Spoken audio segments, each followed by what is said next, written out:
ఆయుర్వేదం అంటే ఆయువును నిర్వహణ చేసేది, ఆయువును మేనేజ్ చేసేదాన్ని ఆయుర్వేదం అంటారు.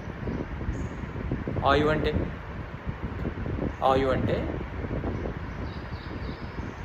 శరీరము, ఆత్మ, మనసు, ఇంద్రియాలు కలిసి ఉన్నదాన్ని ఆయువు అంటారు.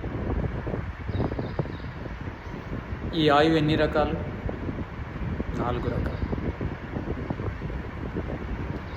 హితాయువు, అహితాయువు, సుఖాయువు, దుఃఖాయువు. ఈ 4 ఆయువులను మెయింటైన్ చేసేదాన్నే ఆయుర్వేదము అంటారు. ఈ 4ంటిని నిర్వహణ చేసే జ్ఞానాన్ని ఇచ్చేదాన్ని